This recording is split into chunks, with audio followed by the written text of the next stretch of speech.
I don't have a comment on that. Go ahead, Said. Yeah, thank you. I just want to follow up on Sean's question on the sanctions that the president. I mean, that against settlers and so on.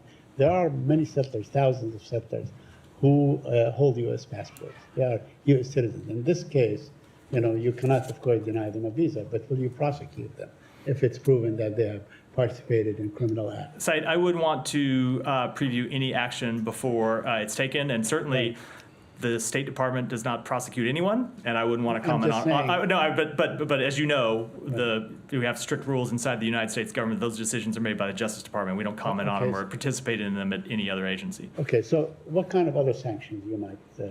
Again, Said, I don't want to preview any steps that we might take. I will reiterate that our first priority is for the government of Israel to take action against those extremists who are committing violence against Palestinians. But we have options at our disposal as well that we will use if appropriate. Okay, a couple of questions on Gaza. But before I ask on Gaza today, I don't think you probably know about this, but there is a poet named Mus'ab Abu Taha, young poet. His son is U.S. citizen, born in this country. Abu Taha was a scholar at Harvard. Today he was leaving after speaking with the embassy, apparently, and he was trying to leave, and he was basically taken away and his toddler given to his mom and so on. Is there anything that his family should be doing with the United States, since more than likely he was probably on his way to the United States? I don't have the details of that case. So it's let me establish the ground rule again. Okay. I will not interrupt your questions. Don't interrupt my answer, please. I don't have the details of that case, and so it wouldn't be appropriate for me to comment on them without having the full range of it, full details. Okay, I'll send you the details now.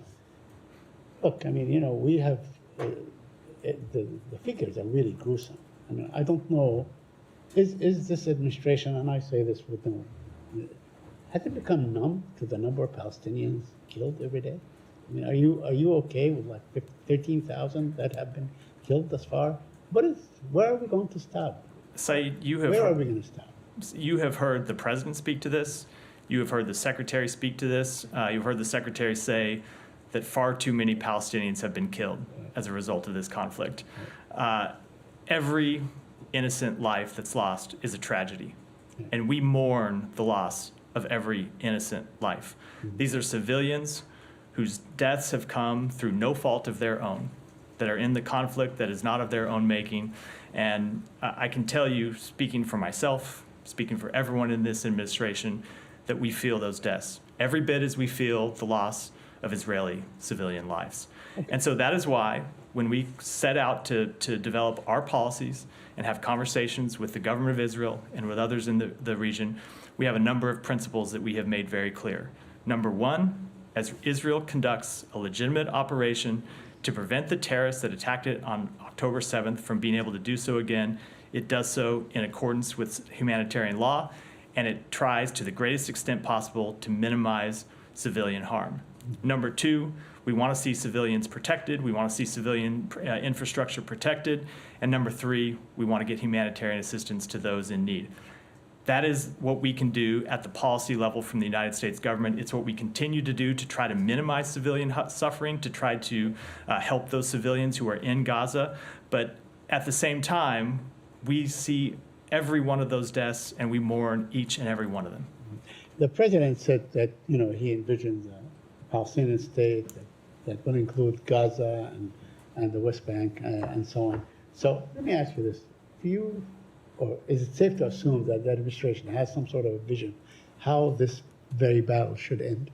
I don't want to get to how this conflict will end, because ultimately it's very hard to prescribe from a podium. It's hard to prescribe from a podium thousands of miles away how a military operation, which is of course unpredictable by its nature, we've seen that multiple times throughout history, how it will end and what will be left in the aftermath. So where we are right now is laying out principles. And you've heard the Secretary articulate some of those principles with respect to Gaza, that there should be no diminution in the territory of Gaza, that no Palestinians should be displaced from Gaza, a number of other principles, and also heard him and the President articulate that ultimately the end of this We want to see the establishment of a Palestinian state that unites the West Bank and unites Gaza, so the Palestinian people can determine their own future. And that is the policy that we support. It's the policy that we will try to achieve.